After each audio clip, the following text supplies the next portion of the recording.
Hello, everybody, and welcome back to the Bundesliga Show, brought to you by Over the Bar. Back this evening for a match week 31 review. So, obviously, at the moment, you can see it's just myself and Mark on screen, but we're very happy that we're joined tonight by a friend of the show and returning guest. So, we'll bring him in right this second. In he comes. Welcome back, John McKenzie of Tifo Football for The Athletic. How are you doing this evening, John? Yeah, great. Thank you. It's always fun to talk about the Bundesliga, which I think were very much my first love in terms of covering football. Thanks so much for giving me the chance to talk about German football again. Well, yeah, thank you very much for giving us your time this evening. Really looking forward to getting into this. It's been another really interesting weekend of Bundesliga football. So, obviously, before we get into all that fun, please do make sure to smash a like on the video. Give us a like for John's second appearance and first appearance for a little while with us. Comment along if you've got any questions whilst we're live or subsequently. We'll see if John can get through those. And of course, press the red button to subscribe to the channel to make sure you don't miss out on any fantastic content coming out. And of course, make sure you check in with our partners, of course, Bundesliga Boxes, and of course, Bully News as well. Make sure you can check in with all of those on Twitter. And if you want to follow John as well on Twitter, you can go follow him at John_McKenzie. That's MAC. And then obviously you can follow all of his different projects, such as Tifo, so at Tifo Football, where a lot of John's in-depth analysis and videos are. So what we're going to do tonight is, gents, we're going to do relegation race to start with. Then we're going to move on to title race. And then we're going to have a look at SC Freiburg, of course, because it would be wrong to have John on the show and not cover a little bit of Freiburg. And of course, it links perfectly in with the race for the Champions League. So just before we get into any of that, John, did you enjoy the Bundesliga footy from this weekend? Anything catch your eye in particular? Well, Freiburg have played RB Leipzig twice in a row in the Pokal and the league and lost both of them. So, yeah, very much not enjoyed German football as of late. But I'm always filled with the fear of RB Leipzig because they always seem to beat us. And it proved to be the way again. Obviously, last season was the Pokal final loss, which hurt even more. So, I bear those scars with me. So I'm pretending that German football hasn't happened for the last couple of weeks. But it's been great seeing that title challenge rumble on all the way through the season.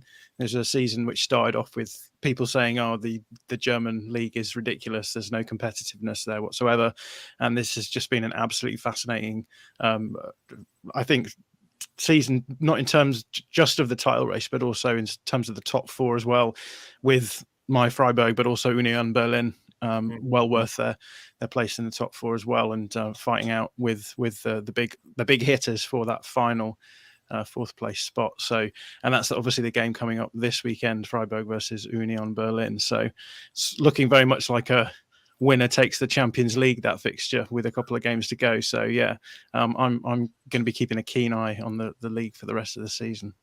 Smashing stuff. Yeah, absolutely. We'll start with some relegation chat and review of the weekend. So there are obviously a lot of big games happening. We'll move on to the 6-pointer, which was Hertha versus Stuttgart in a minute. I guess we have to talk about that at some stage, regrettably. But we'll start with the Friday night game, Mark. And this obviously was, a huge start to the weekend. It was incredibly exciting and it was incredibly important. And another comeback win of sorts for Schalke, who obviously were pegged back twice, but that last minute penalty drama was just crackers. Just talk us through a little bit of that game, Mark, because it was, fantastic spectacle, because there's 2 Friday night games. So I was watching one on my laptop and one on my phone. I guess we can kind of go in reverse order with this, because we have to start with that penalty, I guess, in the 102nd minute, so the 12th minute added on time, which is absolutely bonkers. Yeah, I mean, what a game. Seriously, what a game. I think it was one of the best games in the Bundesliga this season, without doubt. And to be honest, I turned the game off. After 5 minutes of extra time, I'd actually switched off. Then I looked and saw, why is the full-time whistle not gone? So I switched back the stream back on. And then I saw they were checking the penalty for about 5-6 minutes. The referee just looked like he had no idea what was going on. He went to the board.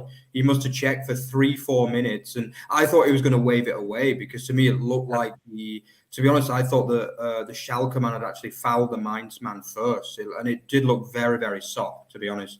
But sure enough, all the players were going crazy, and obviously the referee in the end pointed to the spot. And absolutely massive moment in the Bundesliga season. For me, if Schalke even drew that game, that wouldn't be enough for them. They needed to win this game of football. If they only drew, they'd still be in the bottom three at the moment, with obviously Bayern Munich away and RB Leipzig away to come. So obviously, and then that man, the man of the moment, really, what a season he's had. Marius Bulter, fantastic penalty, sends Zentner the wrong way and sends 6,500 Schalke fans into raptures, doesn't he? I mean, what a support as well for Schalke away from home at Mainz. But yeah, I mean, it was just a brilliant game. And to be honest, Schalke did deserve to win the game. The 2 goals he scored were of the highest quality. I mean, Bulter's footwork, he looked like prime Ronaldo when he was doing that. That was kind of, what a goal that was. Yeah, he must have sold the defender about 5 step-overs before putting a really, really nice finish into the bottom corner beyond the reach of Zentner. Obviously, Mainz, a really, really strong home team that we've talked about a lot before, that they equalised through a bit of a scrappy one, really, through Leandro Barreiro from the corner, and then a really, really good free kick from free kick maestro Aaron Martin, really. I mean, that's his 3rd direct free kick of the season, all of them very similar as well, into that top corner. Mm-hmm. And yeah, it looked as though they'd kind of got a point either side of that brilliant Tom Krause goal as well, which must be probably the best goal that Schalke have scored this season. Fantastic counter-attack, finished off by Tom Krause, the former Nuremberg man as well, by the way, obviously my team, FC Nuremberg. And yeah, fantastic. And then obviously that last-minute drama, and it's absolutely huge for the table, huge, because it actually takes Schalke into 15th place at the moment. At the time, it took them into 14th, above Hoffenheim as well, but obviously they got that really good win over Frankfurt on Saturday.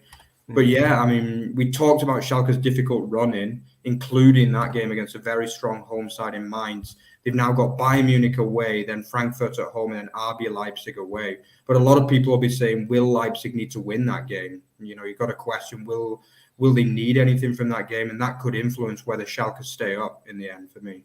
Well, I do hope so. I mean, VAR has been in and around social media a fair amount from a Bundesliga and German point of view in this last week, John. And we've had the Karim Adeyemi penalty shout, which of course at the moment stands to be huge impact on the title race as it stands.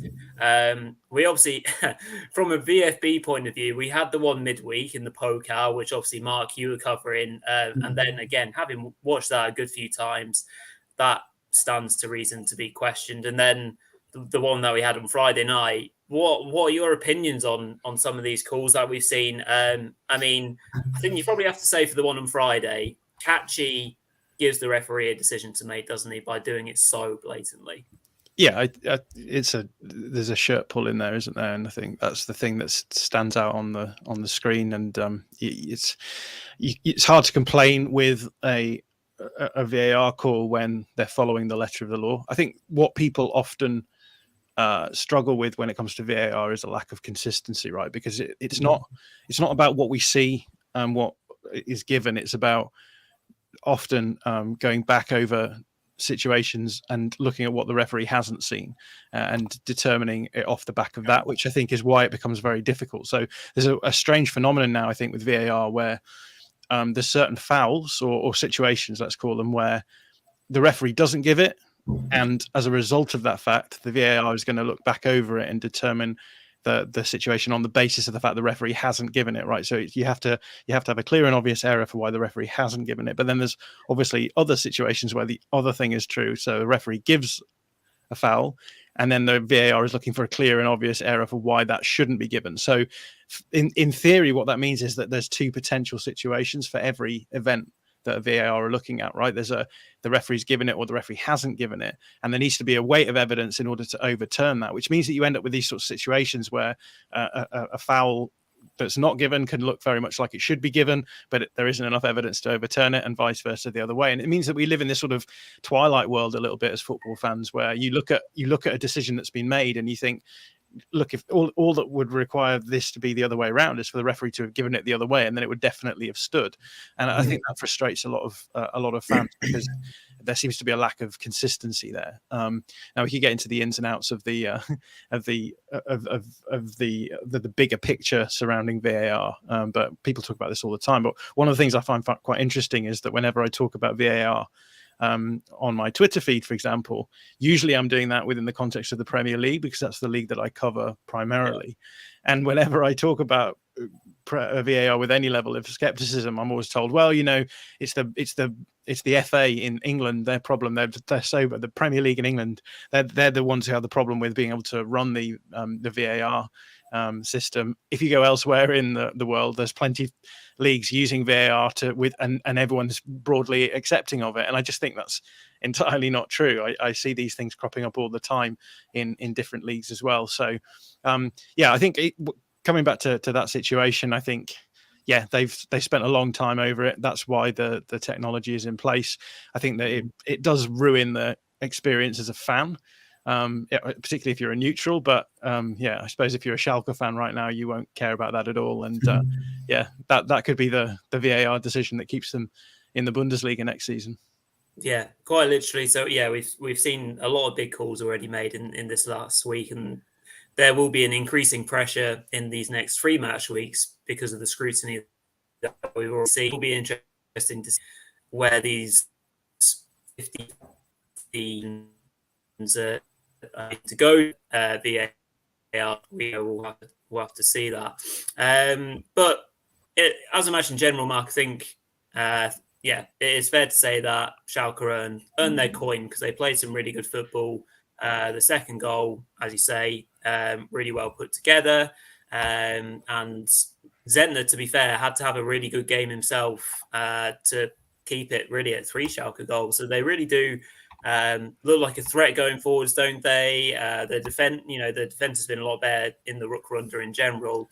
There's some big blocks being made. I think whilst it was at 2-2, there was one huge moment in extra time where Mainz went on the attack, almost scored, and then obviously they've gone down the other end and scored the penalty. So I guess that just sums up their desperation right now, Mark, and it's working perfectly in terms of, it's reaping rewards from a results point of view. Yeah, it was a really, really frantic end to the game. Both sides wanted the win. Obviously, Mainz need European football. Well, they want European football. They'll feel as though the work they've done over the season, they deserve European football as well. But obviously, the last 2 games hasn't gone their way. I totally agree, though. I think, Schalke deserved the win. Like, if you look at their XG, they got over 3.1 XG, which is really, really impressive away from home against Mainz 05. I mean, Salazar has been outstanding in recent weeks as well. Obviously, a lot of criticism early on in the season that he was meant to be their kind of playmaker this season. Didn't really do it at all in the Hinrunde, did he? But he's just been better and better. I just think he's been superb in recent weeks. And I think Bulter has been a revelation, really. 11 league goals for the season for a man who, this is only his 2nd season as a Bundesliga starting striker as well. And ironically, in his 1st season, he only got 1 goal for Union Berlin as well in their 1st season. So, I mean, credit to him. And he looks better every week. As I say, this was an outstanding performance from him. It really was. And I just think that they look a Bundesliga team now, Schalke. I just think, the likes of Henning Matriciani, Van den Berg as well, who I think they got from Liverpool on loan, didn't they? He's been really good as well in the defence. Obviously, they're missing Jens, which is a little bit unlucky because he was really good. But, the likes of Yoshida's stepped up in the second half of the season. They were a bit unlucky as well to lose Fairman, the goalkeeper. But obviously, to be honest, Schwolow has done okay since he came in. I mean, he took a lot of criticism from the media, but he has done okay. Obviously, some would say that, Mainz didn't create that much in the game and he conceded 2 goals. But I thought he was relatively solid. He commanded the defence relatively well. And, things are looking good for Schalke. If they can stay up this year, I think under Thomas Reis, they'll be able to kind of stabilise next season for me. Yeah, I'm just looking at Bulter's goal scoring record actually through his career, and as you said, this is only his second season, or it's a third season in the Bundesliga. Actually, a couple of seasons at Union Berlin, but it's comfortably his best scoring season in the Bundesliga. And if you look elsewhere, he's only had like 2 or 3 seasons where he's actually scored more, and those are either in. I mean, he's got one in the Regionalliga West, so you're not exactly counting that as evidence for anything. But a good season in the Zweite Bundesliga last season, but before that in the Bundesliga, it's been single figures. And so to make that step up and start getting double figure hauls as a striker, really impressive as well. Yeah. I mean, there's been a couple of players that have been standout for those teams down there. And then if we're kind of digressing into the 6 points that happened at the weekend quite nicely, the man for VfB all season has been Serhou Guirassy, who finds himself in these very nice pockets of space, certainly knows where to be when the ball's in the box. He's a very good poacher, and he was poaching again to put VfB level after old boy Marc-Oliver Kempf scored against us. Of course he did, with a good header actually, from a reset for a second phase corner for Hertha. To be honest, at the time, Stuttgart were in control of the match. They had a lot more possession. They're knocking it about quite nicely, but weren't looking super clinical in attack. But when it goes to 1-1, you're probably kind of thinking, okay, well, the team in the best form is Stuttgart. Do they go on now to control the game and get another goal? But lo and behold, a silly free kick from Jonas Souza, whose form has been very patchy, been up and down, and he's someone who is going to be crucial for the club to stay up. But if his head's elsewhere, then you're really, really struggling. But, they throw in that kind of low in-swinging free kick and it causes carnage. And I think someone, obviously there's a touch onto it, which takes it under quite low. Again, maybe not the goalkeeper covering himself in too much glory. Maybe a hard one to say. And then it finished that way, and Stuttgart didn't really look that much of a threat in the second half. Mark, I mean, this is a game where a lot of people had Stuttgart to pin to win quite easily, but I never felt very confident at all because of their away record, because it was being talked up too much, and I hate that. They just, certainly in the second half, they just didn't turn up and they couldn't get anything going from an attacking point of view. Yeah, I think as soon as I saw that Zagadou was starting the game ahead of Mavropanos, I was worried for Stuttgart, to be honest, because he's had a bit of a nightmare of a season, Zagadou, having the defender. But yeah, I mean, it was just a really poor performance, to be honest, from Stuttgart. I just think, the carrot was there. If they won that game, they'd have had 2 home games from the last 3, and I think they would have stayed up quite comfortably, to be honest. I think, you'd have expected Stuttgart to take at least 4 points from those 2 home games against Leverkusen and Hoffenheim. That would have been enough to get them to the hallowed 35 points and keep them up. But now, you're looking at probably 2 wins they're going to need to avoid the playoff, I would say. Potentially, yeah. Obviously, depending on how Bochum do next week against Augsburg, because that's going to be a huge game as well. But yeah, I think, it was just a really poor performance. I just think, maybe Koulibaly needs to start playing more, because every time he comes off the bench, it looks really good. But like Thiago Tomas is, I don't know, he's obviously a highly rated player, but he's yet to kind of really convince me in a Stuttgart shirt. And I thought he was really poor in this game. Guirassy is just a really good striker, and let's be honest. Stuttgart always seem to get these good strikers. Obviously, they had Gonzalez, they had Kalajdzic, and now they found another really good one. I think if he could play the full season injury-free, he'd be like at least a 15-goal striker, to be honest. Maybe even close to 20 in a good season. I think he's a real good striker. But yeah, I mean, obviously Haraguchi came back into the lineup. He didn't cover himself in glory. Milo, who was really, really good off the bench in midweek, also didn't have a great game. And they just looked flat, Stuttgart, really. I just saw, they should have been able to beat this Hertha side, because for me, Hertha are definitely the worst side in the Bundesliga. There's no question about that. I think they are a poor side. And this performance was improved under Pal Dardai. You've got to give him credit. It's the first win in a good while, but they just weren't very good in the match. And obviously they're up to 25 points now.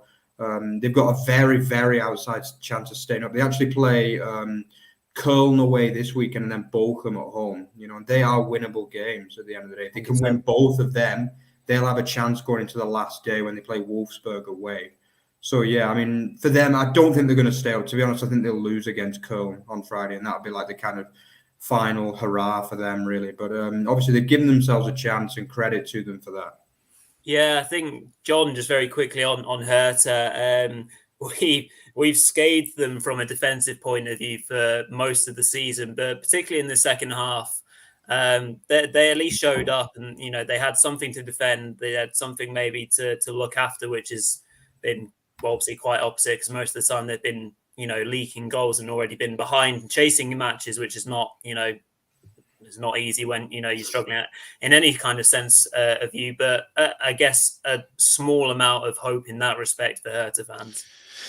Yeah, when you bring in a coach like late on in the season, that's sort of what you're going for, isn't it? You're not expecting to get a huge amount of tactical upside from them. You're just wanting them to stem the flow of the previous coach in terms of the momentum and get the players on board, get them believing that there could be something different here. And you just got to stick it out in these games and hope for the best. And it has worked out for them. But as you say, Marcus, it's not looking good for them in the longer term. There's definitely a reason why they are firmly bottom of the Bundesliga right now, and it's this is a run of form which has been going on for a while now with Hertha. I mean, it only seems a few years ago when we were talking about new ownership, money being pumped in, exciting new managers, exciting new players. This being the time when people were finally going to start saying Berlin is blau, and the very opposite has happened, right? So Berlin is very much rot at the moment, and Hertha a real testament to the fact that you can't simply run a club on money. There has to be a longer term ideas behind what you're doing at the club. There has to be smart decision makers in there. There has to be an overall picture that you're working towards. You cannot simply buy your way up the table. And in many respects, they've ended up almost buying their way out of the bottom of the table, which is a real indictment, I think.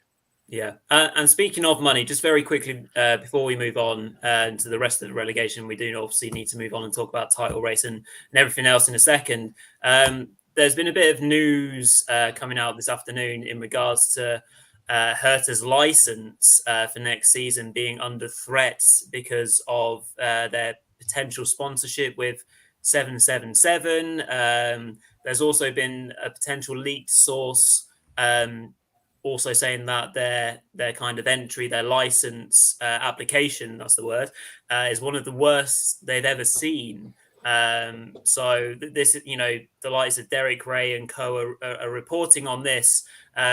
John, what do you make of this? I mean, do we think it's going to go as far as Hertha not getting a license? Because if they don't get a license, they're not talking about just Bundesliga. They're talking about Zweite Bundesliga as well. Yeah, I mean, I don't know the ins and outs of the legality as far as the Bundesliga are concerned, but 777 Partners or 777 Partners, I think is how they refer to themselves, an American investment fund who own a number of, or have stakes in a number of different clubs around the world, actually. So they have a stake in Genoa. I think they have a stake in Vasco da Gama in Brazil. There's a few other places as well. I can't remember off the top of my head.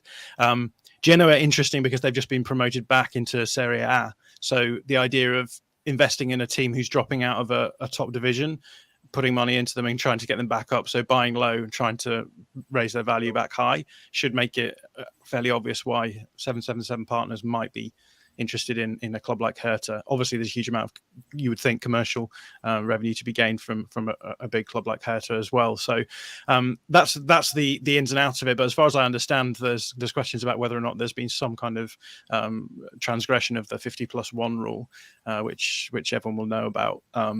So yeah, the question is, are they structuring this deal in a way that complies with the legality? And obviously within German football, that 50+1 rule is taken nominally seriously. We were chatting a little bit before we came on about how some teams seem to be able to get away with flouting the rules, but yeah, in this instance, it seems as though we've reached that line in the sand. Right, thus far you shall come and no further. So it will be fascinating to see how this one plays out. Yeah, absolutely. Mark, do you think this is going to detract from their win at the weekend? Is it going to distract people as well on obviously the sense that they've got 3 cup finals to come? Yeah, I think it's possible that it could do, but I don't think it'll be too much because you've got to remember that a lot of people have been questioning Hertha for a long time. Actually, like obviously Lars Windhorst, I don't know if the viewers know about him, but he's also been a very, very controversial character over the last 4 to 5 years at Hertha as well. He's obviously pumped a lot of money, and when that money first came to Hertha, it was basically via Lars Windhorst. But obviously, over the last couple of years, he's kind of taken a back seat in the club. And but even back then, there were a lot of questions whether Lars Windhorst was kind of violating the 50+1 rules and where the money was coming from. And I always find it a little bit strange because, as John said, I did mention that some clubs can get away with this. Like there are literally clubs in the Bundesliga who are effectively exempt from the 50+1 rule, like Hoffenheim, for example, RB Leipzig. They're the main ones, but also in the past, Bayer Leverkusen and Wolfsburg are kind of like on the periphery of the 50+1, basically. So I do always find that a little bit strange how that works out in the Bundesliga. I know that Dietmar Hopp, the kind of single owner of Hoffenheim, he's kind of always said that he plans on giving the club back to the fans effectively and making it a 50+1 club. But that is, for me, that is a flaw. I'm a big fan of the 50+1 rule. Don't get me wrong. It's very important for German football. And it's one of the things that makes German football so great and keeps it with the fans. But I do believe that it should be one rule for all, basically, in my view. And I do believe that there are clubs that are getting better kind of conditions with this rule. Yeah. Brill. So what we'll do is we'll move on to the title race because we've kind of covered Hertha and the main teams that are really involved in that. Obviously, can I just ask one question? Of course, to be cheeky. You've mentioned that there's a playoff position, which has gone under the radar a little bit. I just wondered which team you think would best suit the playoff. Do you think that there's one team where they're more likely to do well in that playoff game than any of the others? Hell of a question. Stuttgart. For me, it'd be Stuttgart. Yeah. I think Stuttgart are one of those teams that, for me, they are the best team at the bottom, first of all. And I just think, they did well in the Cup this year, which kind of suggests that they're good at high-pressure games. I think, for me, Bochum are the side that I'll be the most worried about, actually, because I just think... for me, under some of the big high-pressure games, they've kind of crumbled at times, and they actually do better against the better teams, Bochum, in many ways, for me. I just think, obviously, for me, they'd be the ones I'd be most worried about in the playoff. But you've got to remember that the record of the fighter teams is really poor in the playoffs. Yeah. The last team to win was actually Union Berlin 5 years ago. 4/5 years ago. And I think before that, it was about 10 years before that the team before that won. So fighter teams, a lot of people in Germany, they actually say that they feel as though it should be scrapped or changed in some way, maybe made into a one-off game at the home of the second league team, to make it a bit fairer. But it is another thing you've got to remember is that the last 2 years, the away team has won the first leg as well, which is quite strange. So I think it was Kiel won away at Köln, but then lost the home leg. And then last year, Hamburg won away at Hertha and then lost the home leg as well. So it is a funny kind of playoff, really, isn't it? Well, we could have Hertha versus Hamburg again, to be honest. It's possible, I mean, and then who are you fancying again? I mean, Hamburg, how many times are they going to fail to get into this Bundesliga? It's just ridiculous now, isn't it? So some questions in the chat as well for John, and we will come to those to make sure that they are fielded. But good. Obviously, huge win for Hoffenheim against a hapless Frankfurt. I think we all expected that, didn't we? Kramaric scoring from the penalty spot, almost kind of imploding with that red card by Umsorki with his high foot, but Frankfurt still couldn't manage a full comeback with Mario Götze just adding the one goal. So, massive win for them. And Bochum, of course, who we've already mentioned, lost away to Gladbach. A match that I did not expect them to lose. I thought Gladbach, being already on the beach, would have maybe given Bochum an easy win there, but a good 2-0 win for the home side. Stindl getting himself a farewell goal as well as Hoffmann as per usual.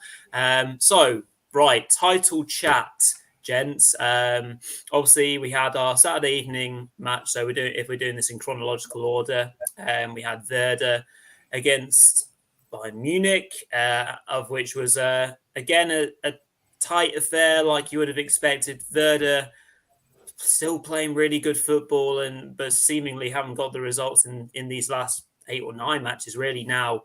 But they eventually succumbed to Bayern, and despite the late wonder goal, gave themselves a frantic 5 minutes or so to potentially nab a draw. Come to you, Mark, firstly around this. Bayern just needed to scrape a win rather than maybe doing it in style, I guess. Yeah, I think they've been doing that for most of the season, at least since the Rückrunde, haven't they? I mean, they're not making it easy for themselves. And this was another game where it was a real tough slog at times. You know, I feel as though if Mitchell Weiser could have put that chance away, then they would have been in big, big trouble. I think if they'd have gone 1-0 down away from home, I don't see them winning that game, to be honest. The way they're playing, there's a lack of belief, and you can still see it in the team. You know, this was a very similar game in some ways to the Hertha Berlin game, you know, but obviously in this case, Werder created more chances. I think it looked like the longer the game was going on, you were thinking, you know, maybe Werder can nick something from the game. I think especially in that first half, as I say, the Mitchell Weiser, when he kind of did the air kick in front of goal, like if he finishes that has to be in the back of the net, that one, really. I think the first half, Bayern were really poor, to be honest. They weren't creating much. Okay, they always create a few half chances, don't they? Let's be honest with that.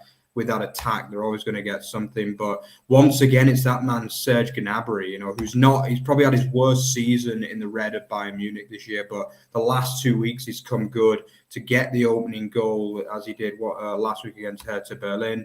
I mean, it was a bit of a scrappy one, in truth. I thought it was offside. When I first saw it, it looked offside. But it was really, really poor defending, actually, from Stark and Friedel, who Stark kind of should have got it cleared, and then Friedel played him onside. You know, it was a weak first goal to concede, but they got the goal. The second goal was a goal of real quality through Sané. It was a beautiful goal, that was, yeah. But then again, Werder weren't out of the game, and they pulled one back through a really, really nice strike from Schmid. And then again, didn't really get many chances at the end, but it wasn't comfortable by any means. And I actually had this down as a draw, this game. I didn't think that Bayern were going to go away from home and win in Werder, but they got the win. They put the pressure on Dortmund. A lot of people, I think myself and you included, Rory, thought that Dortmund were going to crumble under that pressure. But obviously, we'll talk about that later, but it turned out anything but that way. But credit to Bayern, you know, Thomas Tuchel's side are edging closer and closer to that title win. That'll just be the minimum that they require now, basically, because it's been a poor season overall for Bayern Munich, not just results-wise, but performance-wise as well at times. You know, they've not really been convincing for weeks and weeks now, and it's just about getting over the line. You know, they've got 3 more games that they have to win. If they do that, then, you know, they'll sweep it under the carpet, spend big in the summer, and move on from there. True. John, I mean, this has obviously been a season in which Bayern have struggled, and there's been a lot going on at the club. You know, there's been plenty of stories which we won't go through in too much detail right now, but in a season where Bayern have, inverted commas, struggled, and they're now 3 games away from winning their 11th on the spin, is that it doesn't reflect well, obviously, from a title race competitive point of view for the Bundesliga. What are your thoughts on Bayern this season, and then kind of like the title opposition that they faced, certainly this season as well? Yeah, it's been a very bizarre season for Bayern, hasn't it? I actually really enjoyed the first half of the season from a Bayern point of view, because Julian Nagelsmann came in and was doing really interesting things tactically. He was mixing up some of the positional stuff that we expect to see from clubs like Bayern, elite sides, with some of the more, I guess, direct Gegenpressing, narrow, aggressive football that we see. You would expect to see from the Red Bull school of football, and so what we got was a really interesting hybrid of those 2 ideas, and I think that it was. I mean, it was clearly working according to the underlying numbers, but it always felt as though Bayern were never quite as comfortable as the numbers suggested they would be. And so it felt as though Nagelsmann got to a point where he started switching things up, maybe tweaking things a little bit more, going back to some of the ideas that Bayern had used in the previous season.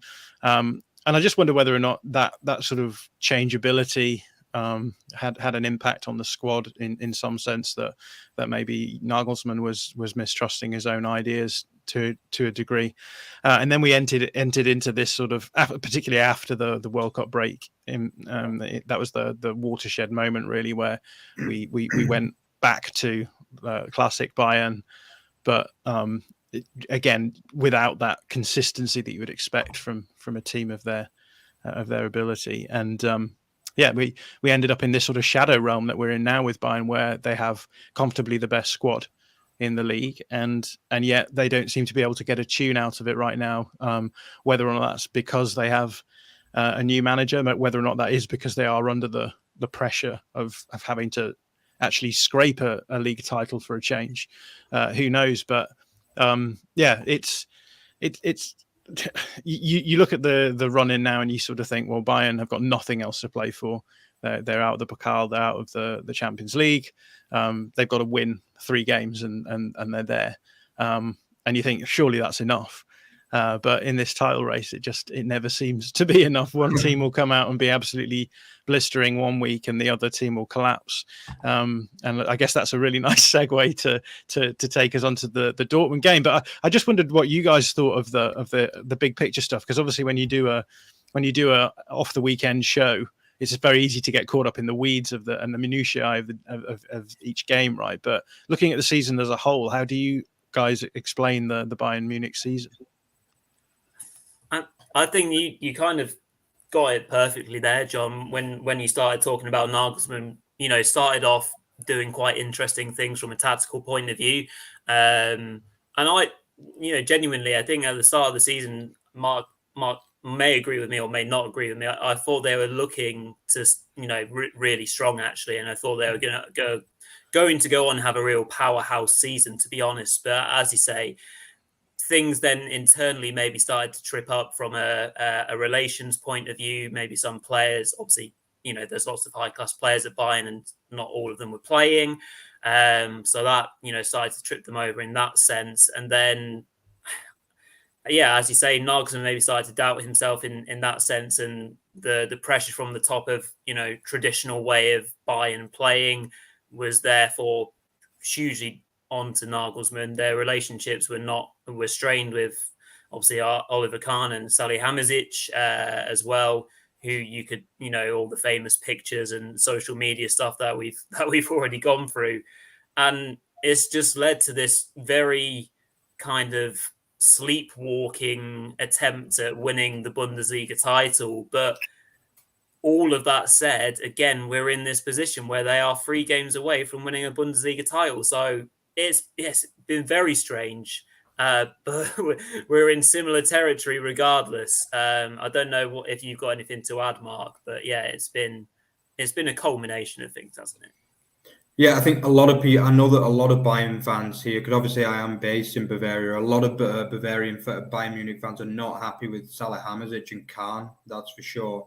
Like I know a lot of real season ticket holders at Bayern actually, and a lot of them want to see Salihamidzic leave. Like some of them are still bitter about the fact that he fell out with Hansi Flick as well, because obviously he was a fan's favorite. He was like a hero with the Bayern fans, Hansi Flick.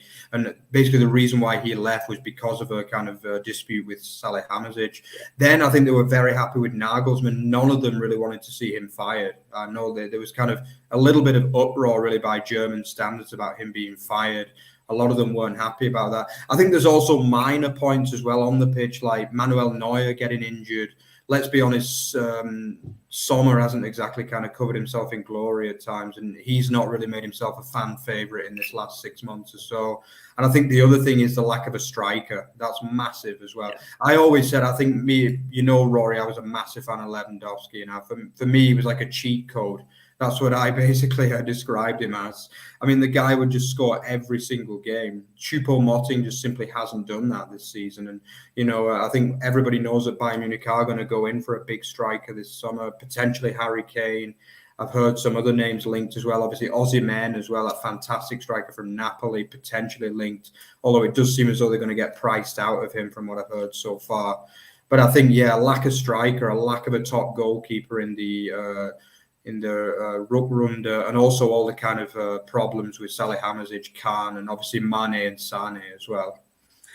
Yeah, absolutely. Really interesting stuff there. But as John quite correctly alluded to, you kind of go from weekend to weekend where one team struggles and one and one kind of fires. And yeah, what a hell of a reaction that was on Sunday afternoon. I think, yeah, we all might have had our concerns about Dortmund feeling the pressure, but seemingly, they're chasing aptly well, and they blew away Wolfsburg, at Signal Iduna Park. Fabulous performance. Everyone that you would want getting on the score sheet and being influential. We've all seen the Jude Bellingham first goal that, he hits it so cleanly, and Castells can only, knock it onto the bar or post and it still goes in anyway. A lot of social media chat about his second goal celebration as well. We'll maybe come to that in a second, because of the very strong links about him and Real Madrid. Julian Brand was involved in a lot of good things, as he has been throughout the entire season. Adeyemi and Marlon getting their goals, which is fantastic, and Haller. Just a perfect response, John, from Dortmund, and, just exactly what we wanted to see from a title race point of view.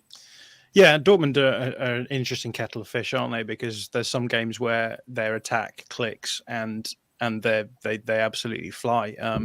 This is a team that is designed to play attacking football, and in the Bundesliga you can do that. The issue for me with Dortmund is always going to be, can they control games in every phase of possession? Can they control games when they're playing against different sorts of opponents? And I think that's the bigger question.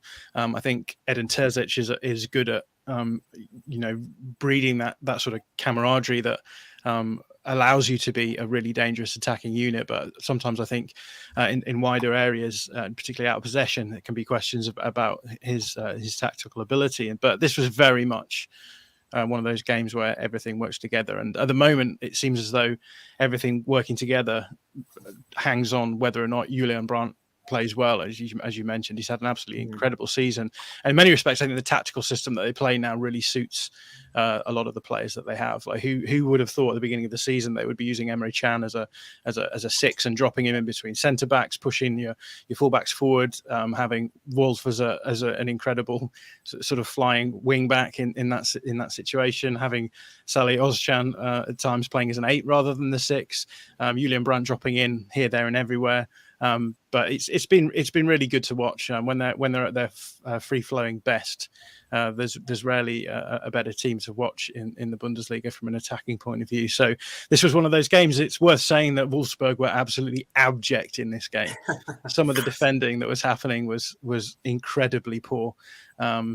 So that sort of added to the occasion. But one of those situations, as you mentioned, where when you are chasing a title leader and you have a game like this, potential banana skin, it does help if the opposition decide to turn up without thinking about their defensive aspects. But they did what they needed to do, got off to a good start, and absolutely steamrolled their way home. So keeps the title race on for a little bit longer, which is always exciting, and it's going to take us into those final 3 games with something to play for. So yeah, really looking forward to seeing how it plays out.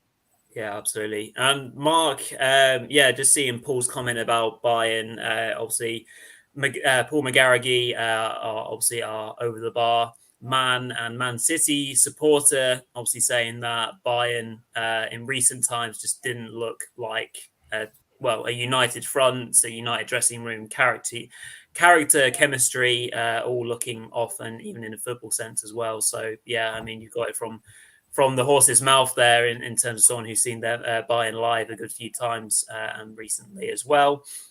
Mark, any thoughts or comments about Bellingham's celebration, the second one, the kind of like the chatting in one's ear, like he's just trying to concentrate on his football clearly and try and win the title for Borussia Dortmund. But we've all heard the very strong links, and they're all they're beyond whispers at this point about him and Real Madrid. So any thoughts on that? Him just saying to everyone to calm down and let's just go for this league title?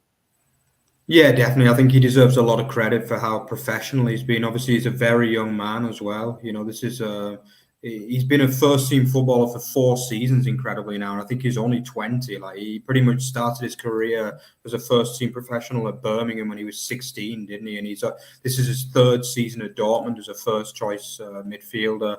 The guy just gets better and better. Just that second finish was so classy, wasn't it? Like, he just waited for the keeper to go down. He's just been amazing this season. And I was kind of hoping that a Dortmund title win would potentially be able to keep him in the Bundesliga for another season at Dortmund. But I think, obviously he was always going to kind of move on. I think it's not the league that's the problem for him. It's just the money, really. He can't get as much money at Dortmund as he can at the likes of Real Madrid or the Premier League. And I think most people thought he was going to go to the Premier League, to be honest. But obviously it would be a surprise if he ends up in Madrid. He obviously likes the European lifestyle, doesn't he, living on the continent, because, that's going to be a lot of time away from England. I think it's almost like a kind of God-given right that most English players want to play in the Premier League. It's a home country. I can't really think of many that have played for a long time overseas. Obviously, there's been some in the past that did, like David Beckham went there for a few years, but only once he was kind of past his peak, really, wasn't it? And obviously, Michael Owen did for maybe 1 season. But Owen Hargreaves, I guess. Yeah, I think he did, but I think he wasn't really born. He never started in England. He went the other way, I think, didn't he? He went from Europe to England, basically, yeah. But I think, it is. It's a kind of unorthodox route, but I think it's doing his game a lot of good. Just been absolutely brilliant this season, and 7 goals now from midfield.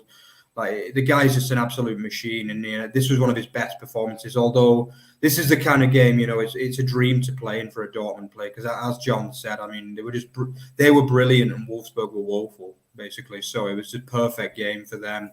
He played really well, and he's just got to keep his feet on the ground, and the guy can achieve anything he wants in football, really, because he's already probably in the top 20 players in the world, and he's only 19, 20. So, if he goes to Real Madrid, in some ways it's the perfect club, really. I think he is the kind of player that can thrive there. You need a big character to play at Real Madrid, because their fans are. If you get off to a bad start, they're going to start criticizing you. But from a Bundesliga perspective, would be nice to see him stay, but I think obviously that's not going to happen, unfortunately. But from a Dortmund and a Bundesliga and an English perspective as well, I would like to see him leave a Bundesliga champion. Absolutely, yeah. And so, we've had plenty of time to chat through the weekend's fun and action, but now we've got a little bit of time for John to talk about his beloved Freiburg, who have had a bit of a rough few days. They've come up against a team that they don't often like to play. So, John, I mean, just reflecting on where Freiburg are at in terms of this season, what have you liked? What have you disliked? Obviously, at the moment, it stands to be what could be an amazing achievement coming in the Champions League spots, but it's all to play for still. Yeah, I mean, my English team is Leeds United, so Freiburg have definitely been doing the hard work for me in terms of my enjoyment as a football fan, and that should absolutely not be the case if you look at the amount of money that both teams spend. If you compare their wage bills, etc., there's no way that Freiburg should be challenging for the Champions League, and there should be no way that Leeds are, currently looking at the Nottingham Forest score, heading rapidly out of the Premier League. But yeah, Freiburg, I went to Freiburg in 2018 and went to a game there, fell in love with the place, so they became my de facto team at that point.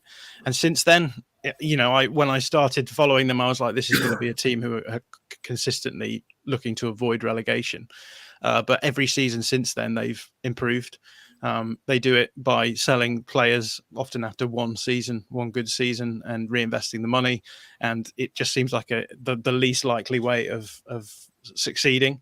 And yet here we are. They continue to do it. So, for example, last season, Nico Schlotterbeck moves on. And isn't exactly replaced. We bring in Matthias Ginter, obviously. But that's not a like-for-like change. So we moved Philip Lienhardt over, and he's been injured. We've been playing Mario Gulda as a centre-back, which is far from perfect as well. And yet, here we are. We went into the season with Europa League football, not expecting really anything from that, but went through the group stages unbeaten. In fact, won every game, I think, in the group stages. I think I'm right in saying. I'm sure someone will correct me in the chat if I'm wrong. And I expected that added workload on the squad to be, having an impact on the team. So I was very much ready for us not to be challenging for Europe again. But lo and behold, we find ourselves still around the conversation with the Champions League. I think the Leverkusen loss at the weekend guarantees Europa League football for Freiburg next season. The big question now, as you say, is will they manage to do the next thing, which they seem to do every season, as I said, since I started supporting them, which is make the next step, go that extra level up, and pick up Champions League football. And Champions League football, I think, would be generation changing for a team like Freiburg when you consider the amount of money that will inject into the club. It's just another. I guess another one of those rewards for being such a smartly run club, which has, an identity that every part of the club is working towards, going down from the manager Christian Streich all the way through the youth system, the board, across the board as well. And yeah, it's just really nice to see. Obviously, a new stadium as well. So just in every area of Freiburg life since I've started supporting them, there's been upgrades, and yet it doesn't seem to lose that local club feel that it has. And in many respects, it is a testament to the fact that you can, in the Bundesliga, have that focus on being smart, being well run, being a club that is focused on the community and succeed. So, yeah, nothing but love for Freiburg since I started following them back in 2018, and a real pedestal club really for other clubs in the Bundesliga to look at and focus on and say, we can do this, along with obviously Union Berlin. But as I mentioned before, that there's a game between the two of them in the coming weekend, which is almost like the winner takes it all for the Champions League, depending on how the other two games go. So lots of excitement around Freiburg this season. Yeah, absolutely. And so we'll just throw a few questions at you that are coming into the chat. Then, John, Mark, do you want to pick out a few and we'll fire them over to John? Yeah, definitely. I like this one from Paul as well. Yeah. So, what does John make of Freiburg's FI, the second team of Freiburg, flying high in the leagues below? They are actually in second in the third league, which is actually the highest placed second team in the whole of Germany, incredibly, which is really, really impressive. Yeah. Bayern second team are down in the Regionalliga. Bayern and Dortmund are somewhere near the bottom of the third league. So, yeah, I mean, do you know much about that, John? And if so, is this something that's been talked up amongst the Freiburg support? I haven't watched them too much this season. I did the previous season when I had a bit more time and enjoyed watching them quite a bit, actually. And they do this thing where they have obviously a lot of fun youngsters coming through. They clearly do a lot of work with the youngsters through the academy, and there's a lot of players who come through the academy and play for the club. So Niklas Höfler, a great example of a player who's played his whole career at Freiburg going through the academy. But they also do this thing where they have certain players, more mature players, who are the sort of spine for the team as well, who will play week in, week out for the second team to give them a nice blend of young talent and maybe more experienced heads as well. And that seems to be working well for them at the moment. And yeah, the Freiburg 2, they're playing in the old stadium as well, the Stadion, the iconic stadium, which is great fun as well. So you still get an excuse to go and watch some of their games, at least in that iconic stadium as well. Yeah, definitely. Yeah. And then just another question, in a really nice one from Ballum as well, which I liked. Yeah, Freiburg new stadium. Would you prefer Champions League or Europa League for this? Yeah, I think that one's pretty obvious. But yeah, it's near the Freiburg airport. What would you prefer? Because I know that sometimes people say maybe the Champions League is a step too far and it could potentially impact on the form next season. What would you say there? Yeah, it's an interesting question, I suppose, because in at least in my memory of following German football, I've seen Freiburg go to the Europa League and stack it, do really badly. I can't remember what the team was called that they lost to, but they were some small Hungarian team, I think. And they got. I think it wasn't even the full Europa League; it was just the qualifying stage, and they got knocked out there. So I was full of trepidation when the Europa League came around this time around. Obviously, everything went perfectly, and Freiburg were able to challenge in the league and in the Europa League as well. I still have concerns about the size of Freiburg's squad to be able to compete on both fronts. I would not worry too much about maybe having a season where we drop into sort of mid-table, as long as we didn't get too close to relegation, if it meant that we were able to get Champions League football. And as I mentioned before, the cash injection that you get from that sort of season could be really, really important for a team like Freiburg as well, and could maybe buck the trend of recent years, which is that you have to sell your best players after one season. The promise of offering them Champions League football with the added bonus of the cash injection means that you could afford to maybe restructure your plans for one season and keep together a group of players that you might otherwise have to break up a little bit. Although having said that, there's not a huge amount of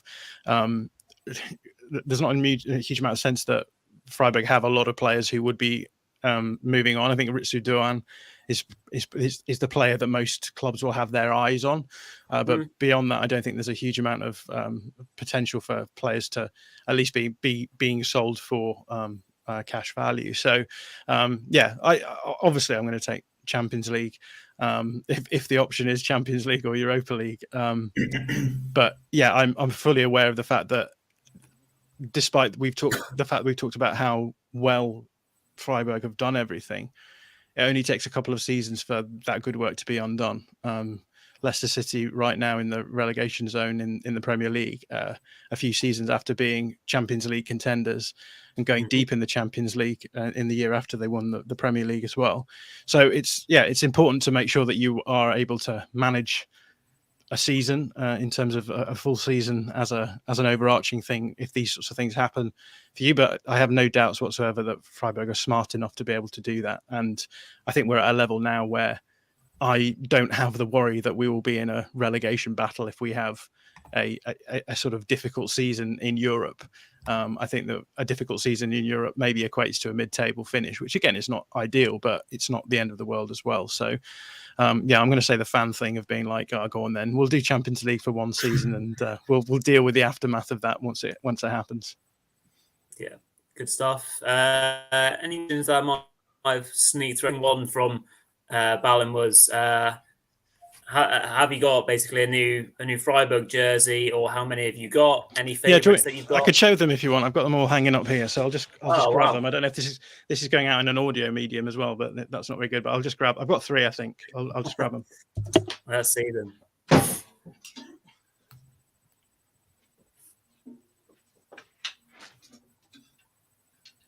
For our audio listeners, John is just off screen collecting his kits that he wants to show. I can't hear anything, by the way. I've got my headphones out, but this is the sort of classic, the last Hummel shirt. I wanted to make sure I got one of theirs. I've got last season's one as well. Yeah, that's with a nice one. Niklas Höfler on the back. And then I've got, I can't see it right now actually, but I've got a really nice purple. I've got a really nice purple away shirt as well from the pandemic. Great games behind closed doors shirt as well. So yeah, just the 3. But have you been over recently, John? Have you been over to? I haven't been to the new stadium yet, so that's my next to-do list thing. I want to get over to the new stadium, and the problem is they're doing so well at the moment. Its tickets are just much harder to come by than they used to be. So there's always a downside to success, right? Yeah, absolutely. I don't think we've got time to come to any more questions, so apologies if we've missed any. But of course, we're live right now. But if you're watching this subsequently, whatever time it might be, if you pop them in, and maybe John might be able to see them in the comments if and when that does come to it. But probably a nice time to round up this evening's show as we're closing in on the hour mark. So we know that time is precious for everyone, including John. So fantastic to have you on this evening, John, talking about all things Bundesliga and Freiburg especially. It's been great to have your input and great to have you back after your first appearance a few years ago now. Feels like a long time. So thank you very much for your time. Really appreciate it. And I'll hand over to Mark to close up tonight's show. Yeah, so if you enjoyed what you saw today, check out our Twitter feed at @OverTheBarFB and at @OverTheBarExtra. Also visit our main site as well, otbfootball.net. So remember, we're not only a Bundesliga channel as well, we also do everything football related. And then, yeah, don't forget to like, comment, and subscribe. We're on the way to our target for this season. So, yeah, keep recommending us to your friends and let us know as well. Yeah. By the way, Paul says, yeah, 2 lovely shirts as well. Yeah, agreed. The purple one is really beautiful as well. I'm gutted I couldn't find that, but I was aware of the fact that me not being on screen looking at shirts is not the greatest content in the entertainment industry. So. Great. Well, yeah, thanks again to John for coming on. We're sure he'll be back before long. Yeah, good luck to Freiburg as well to obviously get the kind of promised land of the Champions League, maybe. And then, yeah, we'll see you all again on Thursday. So thank you very much, guys, and see you then.